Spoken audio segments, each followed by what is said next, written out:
Hello students, आज हम carboxylic अम्लों में हाइड्रोजन बॉन्डिंग के बारे में पढ़ेंगे। OH समूह की उपस्थिति के कारण कार्बोक्सिलिक अम्लों के अणुओं में इंटरमॉलिक्यूलर हाइड्रोजन बॉन्डिंग पाई जाती है, जिसकी वजह से इनके अणुओं में संयुग्मन हो जाता है, जिसको मैंने यहाँ दिखाया है। दो मॉलिक्यूल्स के बीच में किस प्रकार से हाइड्रोजन बॉन्ड पाया जाता है। और हम जानते हैं कि जब हाइड्रोजन बॉन्ड मॉलिक्यूल्स के बीच में पाया जाता है तो इसे हम कहते हैं इंटरमॉलिक्यूलर हाइड्रोजन बॉन्डिंग। इस इंटरमॉलिक्यूलर हाइड्रोजन बॉन्डिंग के कारण ही इनके क्वथनांकों के मान समान अणुभार वाले अल्कोहल एवं एस्टर की तुलना में अधिक होते हैं और इनकी वाष्पशीलता इनकी कम होती है। क्योंकि कार्बोक्सिलिक अम्लों के क्वथनांक जैसे जैसे इनका मोलर मास है, अणुभार है, बढ़ने के साथ साथ बढ़ते हैं, तो hydrogen bonding, intermolecular hydrogen bonding की वजह से संगत अल्कोहलों की तुलना में, एस्टर्स की तुलना में इनके जो क्वथनांक हैं वो अधिक पाए जाते हैं।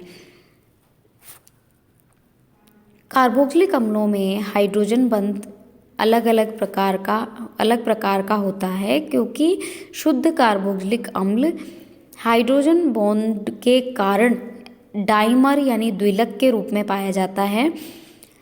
द्विलक तीनों अवस्थाएं ठोस, द्रव एवं गैस में बन सकता है। इनके इसी गुण के कारण इनका जो मॉलिक्यूलर वेट है वो नॉर्मल से जस्ट डबल कैलकुलेट किया जाता है। एसिटिक एसिड का सामान्य अणुभार 60 होता है, लेकिन इनका द्विलक बनने के कारण इनका जो मॉलिक्यूलर वेट है वो 120 माना जाता है।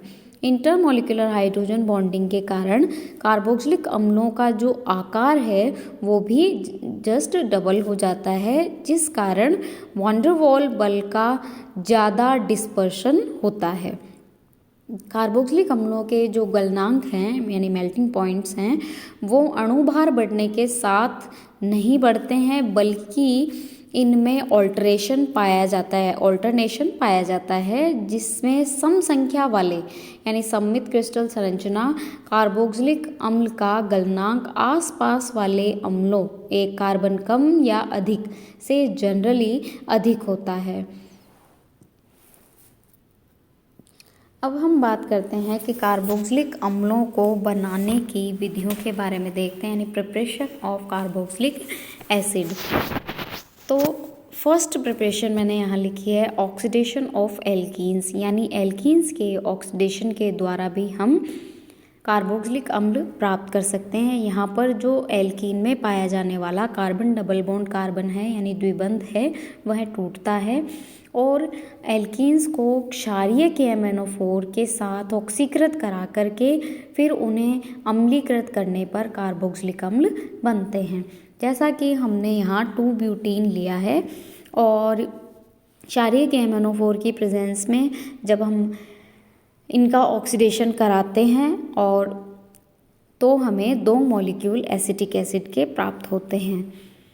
नेक्स्ट मेथड है हम प्राथमिक एल्कोहलों के एवं एल्डिहाइडों के ऑक्सीडेशन से भी कार्बोक्सिलिक अम्लों को प्राप्त कर सकते हैं। जैसे कि हमने एथिल अल्कोहल लिया, एथिल अल्कोहल का ऑक्सीडेशन करने पर अल्कोहल किसमें, एसिड में कन्वर्ट हो जाएगा, यानी 2 कार्बन वाला अल्कोहल है तो 2 ही कार्बन वाले एसिड में ये कन्वर्ट हो जाता है।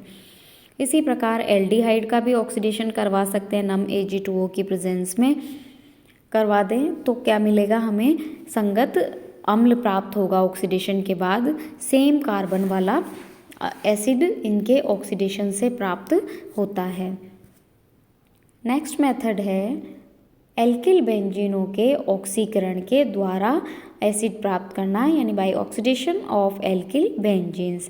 यदि किसी बेंजीन वलय पर एल्किल समूह सीधा ही जुड़ा हुआ हो तो ऐसे यौगिक ऑक्सीकृत होकर बेंजोइक एसिड बनाते हैं।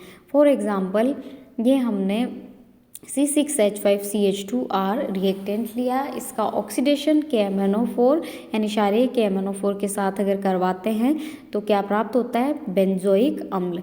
यानी बेंजीन रिंग से जस्ट डायरेक्ट अटैच्ड कार्बन जो है वो किस में कन्वर्ट हो जाता है, कार्बोक्सिलिक समूह में कन्वर्ट हो जाता है।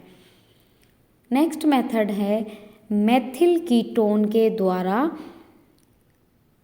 कार्बोक्सिलिक अम्लों का बनना। मेथिल कीटोन, तो मेथिल कीटोन जो है वो हेलोफॉर्म अभिक्रिया द्वारा कार्बोक्सिलेट आयन मुक्त करते हैं। हेलोफॉर्म अभिक्रिया मैं आपको पहले बता चुकी हूँ, जैसा कि हमने उसमें एक इम्पॉर्टेंट चीज़ ये पढ़ी थी कि हेलोफॉर्म अभिक्रिया कौन देते हैं, जिनमें स्पेशली CH3CO ग्रुप होता है। तो वहाँ ये हेलोफॉर्म अभिक्रिया में क्या लास्ट में जो एज अ बाई प्रोडक्ट हमने देखा था हेलोफॉर्म के अलावा क्या मिलता है, कार्बोक्सिलेट आयन मिलता है, जो कि अम्लीकृत होकर के कार्बोक्सिलिक एसिड में कन्वर्ट हो जाता है।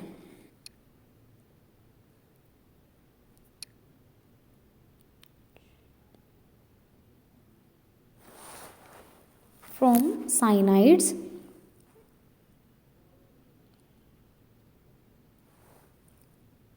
एथिल ब्रोमाइड को पोटेशियम साइनाइड से क्रिया करा करके नाभिक स्नेही प्रतिस्थापन अभिक्रिया के द्वारा एथिल साइनाइड प्राप्त कर लिया जाता है।